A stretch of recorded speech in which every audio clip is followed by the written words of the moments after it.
it's like a lot of us women complain that you Nigerian men are not romantic. You're not romantic. Like things that we women, our life, our love language is affection.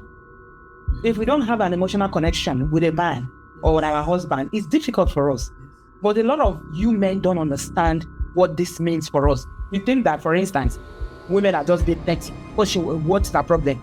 Am I not providing? Am I not doing this? Am I not doing that? But that emotional connection, simple things as hugging, hugging somebody, telling somebody I love you, expressing love, giving gifts, things like that, depending on the love language of what the person is, the romance in the relationship dies when you don't keep it alive.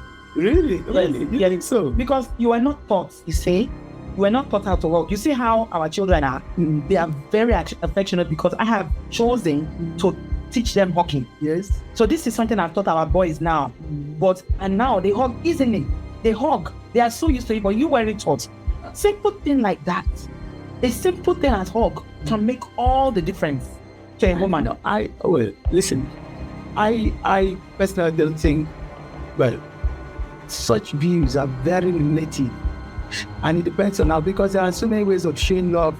And there are deceptive hugging. You can hug very deceptive.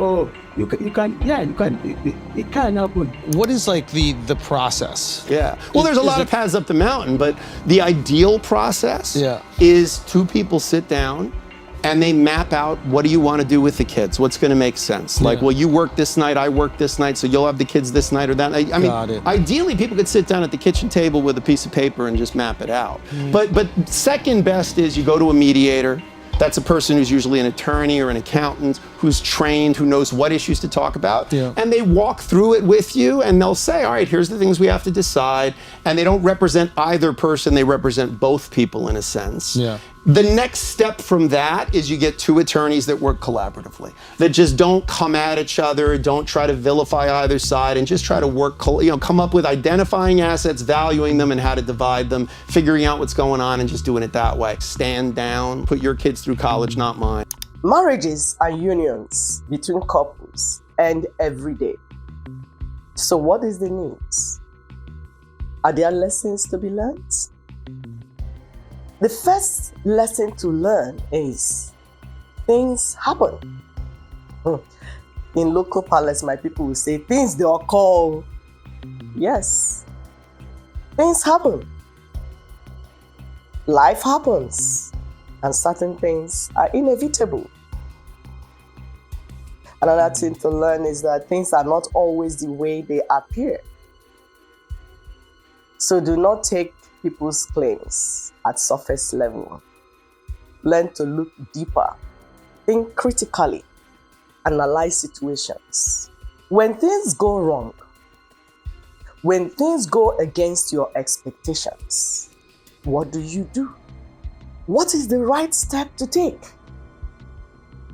Do you stay there, wasting your time and the time of your partners? Or like the fake Christians will say, stay there until death do we part. That is, wait until both of you or one of you die or get damaged beyond recognition. What is the right step to take when things do not go according to your expectation? Now, let's take this discussion and lessons home. We know that in Nigeria, we are multi-ethnic, multicultural, multi-religious, with different desires and aspirations. So our forebearers, knowing this, agreed that we're going to have a federal system, a true federal system. Not a federation on paper, but federation in practice. But in 1966, something terrible happened. We got hijacked. Yes, you heard me right. The federation we thought we wanted to build got hijacked. It became a case of what we ordered versus what we got. We planned a true federal system. We got a unitary system, Sharia, feudalism, mediocrity, corruption, backwardness, bloodshed, endless ethno-religious killings. That's what we got. What then should we do? Like some people that found themselves in failed marriages. You know, always hear news of this marriage is failing or this one has failed and stuff like that. What do we do? Do we keep lying to ourselves? No. We owe ourselves the truth. We need to say, this is not working. This is not what we ordered. We ordered something else. Another thing was delivered to us. This is not what I ordered. What I got is not what I ordered. That's the first truth. Quit pretending. Quit lying. Speak to yourself. We, the indigenous peoples, the indigenous ethnic nations, we need to sit down and say, this is not working. This is not what we ordered. Our children are dying. Our people are dying. Resources have been stolen. Nothing is working. This is not what we ordered. We have seen messy divorces. We have seen people peacefully divorce quietly and begin to co-parent quietly. So we know what is preferable. A gentleman's agreement to stop deceiving ourselves. That's what we need. This is the problem. This constitution can never give us progress. This constitution can never give us peace. This constitution can never give us unity. And unfortunately, most of us in this National Assembly, we don't have the spine to face what we need to give this republic to have peace and progress. What do I mean? This constitution has 68 items. 68 on the exclusive list. This constitution has only 12 on the concurrent list. And those 12 are written so nebulously, so fraudulently, that you know that the intention is to even undermine those concurrent lists. That is why those who want unity and peace in Nigeria must first remember that the name of our republic is not just Nigeria. The formal name of this republic is Federal Republic of Nigeria. Unfortunately, we don't run a federalist system in Nigeria. Otherwise, what is so unique about all those things that are in the exclusive list? We used to have a parliamentary system. And then we wanted unity, we wanted peace, we wanted progress, and we therefore said we are going to go with a presidential system. Honestly, there are many presidential systems in the world that have peace and progress. I can't quarrel with that. But we must put in place the same safeguards that presidential system across the world put in place, so that you can have what it needs to run the society. So who were the groups involved? You said the Fulani tribes? Yeah, the primary driving force of the killing of Christians in Nigeria is the Fulani tribe. They're a radical Islamist tribe that practice a Saudi Arabian... so they're Sunnis? Saudi Arabian Sunni form of Islam that is the same ideology of ISIS, that is the same ideology of Boko Haram. And they have declared that Nigeria is theirs for the taking. And Allah has given them Nigeria, so they feel that they can do whatever they want to grab that land. And so they've just been running unimpeded for the last 20 years. I call it death by 1,000 attacks. So it's not like a giant army going in and taking over major cities, but systematically over time, they move in. They're not indigenous to Nigeria, but they move in, they grow the population, they gain political power. Once they have the political power, then the killing starts. And then once they have the political cover in these northern states, then they start going after more land and more villages and start doing the killing. And this is why hardly anybody talks about it, because they have the political cover, even within the Nigerian government, to go do these killings and run around on just killing unimpeded. So Fulanis are nomadic herdsmen. That's their occupation. That's their job. So you often see them with herds of cattle, and that's where they make their money. And they're actually stretched from Senegal all the way to Central Africa. Some say even to South Sudan, into Sudan. So that people are very nomadic. Okay. And when he says they're not indigenous to Nigeria, it means they will not. If you speak to a Fulani in Senegal, where are you from? They'll say, I'm Fulani, I'm from everywhere, right? I'm not Nigerian. They don't have Nigerian passports. They have no form of identity, the nomadic ones. There's some who've settled since the 1800s in cities and set up in politics, as Judd said. But so in 1804, the Fulani Jihad was declared, and they wiped out, or they tried to wipe out all the infidels, anyone who didn't want to convert to their belief of Islam, and that's where it kind of got bad. But there are, to be fair, there are Fulanis who are Christians. They have dreams and visions. It's not because a missionary or some Western person converts them. That's a misnomer. It's somehow they come to know who Jesus was through a vision, something, and they're stuck between a rock and a hard place, because if they tell anyone in their family that they've converted to Christianity, they'll be killed. The ethnic nationalities are those married partners that were forced into an unworkable marriage. A marriage that they didn't properly negotiate. A marriage built on wrong foundation. So we need to make a U-turn. But in making that U-turn, we need to put a transitional process in place so that things do not fall into chaos, so that things will not go offhand. You put a transitional process in place as you make the U-turn. Another election to reinforce the old unworkable system is not the way forward. We must tell ourselves the truth. So we need to renegotiate for a workable system.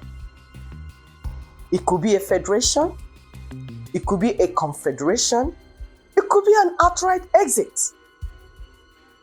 But we must renegotiate for a working system, because the one we have currently, the unitary system we currently have, is not working. Remember, on this channel, we analyze trending topics, trending issues, articles, and videos. And we try to draw analogy from these life lessons with the aim of bringing peaceful resolutions to our everyday life conflicts and challenges. We can't do away without, challenges occur every day. But the difference is, what do you do? How do you resolve them? How do you resolve your conflicts? Call them conflict resolution processes. Because it's inevitable. Challenges will come, difficulties will come, conflicts will come. But what shows that you're a matured person or that you're a high quality individual is how you decide to resolve those conflicts. It's always better to follow a peaceful path rather than the path that will destroy things further. So far, we have learned that things are not always the way they appear. At individual level, community level, national level, things are not always the way they appear. So we shouldn't be carried away with what we see. We must learn to always look deeper. We have also learned in this our conversation that relationships between two or more consenting adults need to be properly defined so we can set proper boundaries, put boundaries in place to begin any meaningful relationship. We must define what each partner actually wants, what we want to get from the relationship. Because two people might just be in a union or in a relationship, but they're actually headed to different destinations without knowing, because someone did not care to find out. He did not define terms. He did not say, what do we want? You, what do you want? So that we'll see whether we can even be in this relationship or situationship.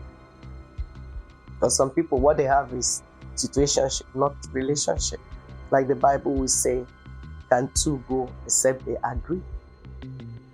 People go to church, read the scriptures every day, but it doesn't make sense to them to understand that you cannot form a union or be in a union, be it marriage, be it whatever, business, whatever, with someone that you don't share the same core values.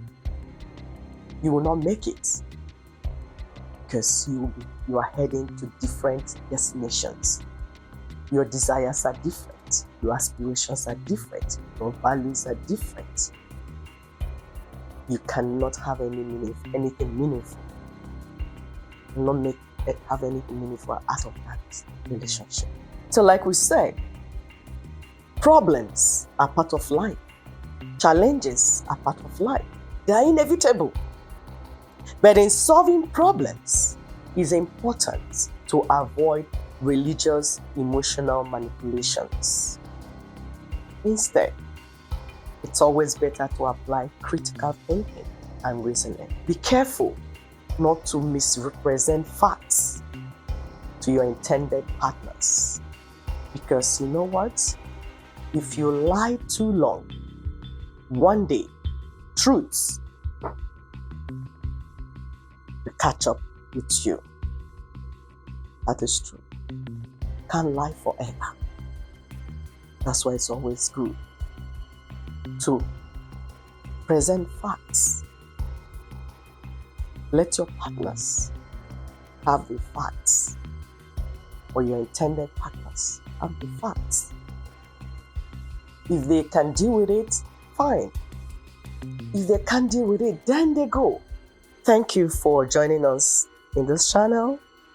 Remember to subscribe, like, share, so that this conversation can spread everywhere. We want our people to understand what is on the table and what is being done. So we have all agreed in this channel that we have suffered enough under this Sokoto Caliphate imposed apartheid Nigeria.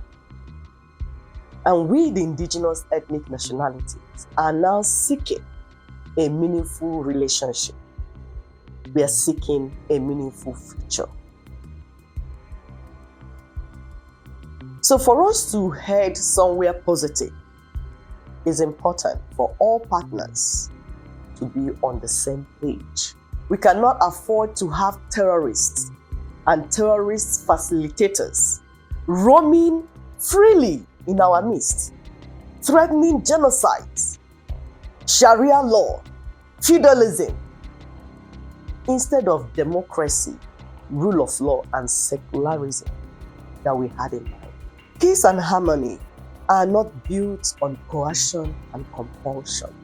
Rather, They are built on mutual respect, freedom of belief, and of course, a people's made constitutional order. So to end the ongoing ethno-religious killings in parts of Nigeria, we must revisit the foundation upon which this country is based. We must do this before we embark on another general elections that will further sink us into this mess that we are already in. Through Islam, through Christianity, and through traditional values, all recognize that faith must be embraced willingly and should not be imposed. We have many unresolved arguments about the legitimacy of the existing constitutional architecture in Nigeria. So rather than moving forward towards a peaceful resolution, we see some criminal city boys and village boys roaming and making noise about what they want to do to continue to dig us in this mess. They cannot see that another general election conducted under this current framework will compound crisis. Of course, they will not read history. Are they educated? No, they don't care to be educated. Since it's easy to grab this, grab that. It's survival of the fittest in Nigeria. So whatever you do, whoever you can conquer, whoever you can destroy. Grab whatever you can grab and run. Because if they will go just a little study of the history of Nigeria between around 1966, they will see what happened when people failed to resolve crisis, rather decided to go for general elections. Lives were lost because we did not act like mature adults. It's the same thing happening right now. There's chaos going on. Adults are behaving as if they're not seeing that people are losing their lives, that there's chaos, that we cannot continue on this trajectory. Rather, they want to pose. It is their turn. It's their turn to grab, snatch it, and run with it. We're seeing it, unfortunately. So we must continue to applaud the well-meaning members of the global community and the United States of America who are paying attention to the pain and sorrow of the indigenous peoples in Nigeria. They understand that human life is sacrosanct, and they believe that the first step is to end the ongoing ethno-religious killings in Nigeria. This is a clear picture of what needs to be dealt with. So the U.S. government, if we're going to take this seriously, if we really care about persecuted Christians, the Fulani need to be dealt with. The Fulani ethnic militia. Boko Haram still needs to be dealt with. ISIS needs to be dealt with. But if we're ignoring the Fulani, we are doing a disservice to the Nigerian people, and there will be more slaughter. So the American media thought, guess what? Trump bombed Nigeria. Problem solved. Persecution ended. How many of you here know how many Christians have died since Christmas? 130. Christians have died since Christmas. The killing hasn't stopped. The Fulani are doing business as usual. So right now, the Nigerian government, $9 million to an American Republican firm that people kind of associate them with called DCI. Roger Stone, known association of President Trump, I guess helped put together the deal. When I first started this project, and I started working in Nigeria, I thought once the world knew that all these innocent Christians and people were being massacred and killed, that people would just naturally do the right thing and want to come to their rescue, right? Especially people on what I consider on the conservative and the Republican side of the fence. It's a no-brainer. No, what are we dealing with? We're dealing with people that are in complete denial, that are getting paid to deny the genocide. And now there's $9 million being shoved into the Republican conservative organizations in front by this lobbying firm that are going to pay people to change the narrative. So what I'm asking all of you here is, if you know people in the media, you have friends in the media, you have former congressmen or senator friends of yours that are lobbyists, you need to go to them and say, if you take the Judas money and you start trying to change this narrative, we're going to hold you accountable. We are not going to let you get away with this. We're not going to let paid, pay-for-play conservative commentators take the Judas money and the blood money and lay cover for the killing of Christians. It's not going to happen on my watch. And I'm going to go to war with DCI, with what very little I have and what connections I have. We're not going to let this happen. The fraud is going to get exposed. I'm tired of this, guys. We should all be doing the right thing together and coming to the aid of the innocent, of the defenseless, and saving lives instead of playing these stupid political games. For the love of God, we can do better than this, folks. Of course, this work has been going on for years. And it's a way to remind ourselves and then explain things better to those that are meeting us for the first time. We want to review our task, broken in percentages. Remember that the work we're doing, the self-determination work, the work to reconstruct Nigeria is ongoing. So we broke that work in different percentages. Nina's movement, of course, broke the work in different percentages. We want to review those percentages so that we can understand what is going on, where we're going, and your role in this work. Nina's broke the work into the major task is the process of taking down the Sokoto Caliphate imposed 1999 Unitary Constitution and apartheid Nigeria. This segment, this part of work, Nina's gave 75%, and it's been ongoing. 5% was allotted to creating internal cohesion within each of the constituent ethnic components, like Yoruba, Igbo, Efi, T, Hausa, Ijaw. These are components, that are ethnic components of that entity, that political entity called Nigeria. Some people call it geographical expression. So 5%, because it was important to have an internal cohesion. Before then, there was confusion everywhere. People doing all sorts of things, people not knowing what was going on. So it was important to hold meetings on the ground to bring people together in each ethnic nationality to form internal cohesion. That part of the work, 5% was given to it.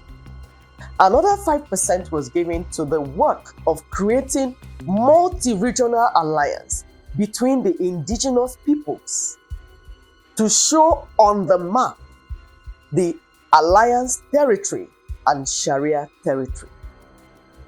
The map is attached.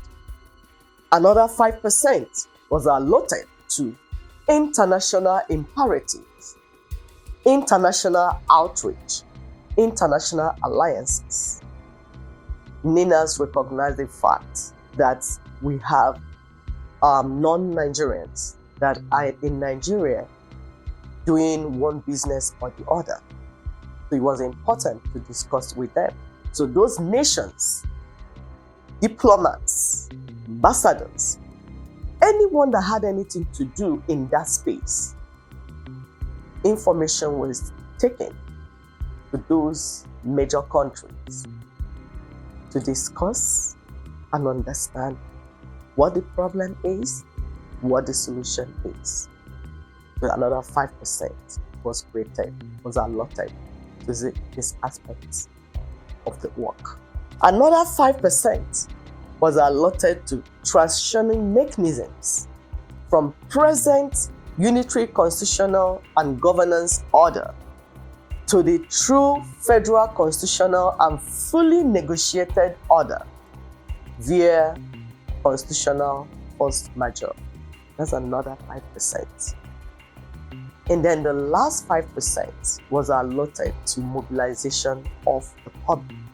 That is public enlightenment, to make our people understand the problem and the solution, especially the processes involved in solving and dealing with their grievances. So when you put all this together, you have a full 100%. And all these segments have been going on for over 25 years now. We are now in the concluding phase of that work. It was broken into 5 phases. We are in the 5th phase of this work. So it's ongoing. Those that are aware, and those that get to listen are listening. If you Google Nina's, go to Nina's website, go to Daughters of Truth website, their social media handles. You have YouTube, Instagram, Facebook, Twitter. The information, you have them there. Pictures, videos, everything that you need to prepare yourself for what is ahead. And of course, this channel, which is Moment of Peace, we also have the version also that will help you to understand immediately where we're going. So as America continues to bring in the apparatus needed to dismantle the terror network in Nigeria, we want to emphasize on the 5% international imperative. Remember, I broke down the tax in percentages. So the 5% that we mentioned, we want to break it down just to give you some highlights of what has happened, when it happened, and how it happened. And when you understand that, it will help you to understand what America is doing in our space. So in May 2015, there was special congressional events on Nigeria. In 2019, we had what you call UN Informal Process Previews. January 2019, Nigeria at Breaking Point Emergency Press Conferences at Washington Press Club. June, July 2019, we had International Religious Freedom Ministerial Roundtables, House and Senate State Departments. Then August, September 2019, we had UN Special Rapporteur Visitation and Reports. December 2019, we had placement of Nigeria under US Special Watch List, and of course, the country of particular concern for ethnic religious killings. Then June 2020, there was President Trump's executive order, regarding how America would deal with what was going on in Nigeria.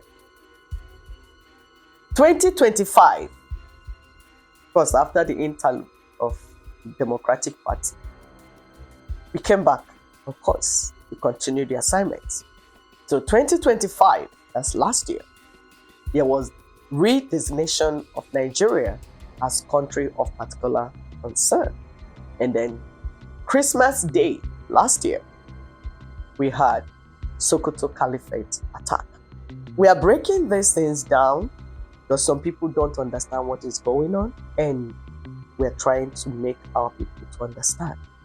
For those that are asking, what rights does America have to do what America is doing in Nigeria? there is an act called Frank Wolf International Religious Freedom Act of 1998. That is an act because America does everything they do, they carry their people along. It has to be according to their law. They don't just do things anyhow. They have systems in place.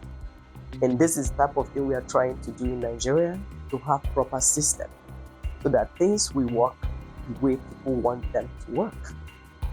We want to Google this act, the Frank R. Wolf International Religious Freedom Act, so that we will read it and people will see what we're talking about. It was signed in December 2016 and then amended 1998 to strengthen America, to strengthen US efforts to combat global religious persecution. This act prioritizes religious freedom in foreign policy and creates a non-state actor designation for groups like ISIS, and then establishes a victims list to track prisoners.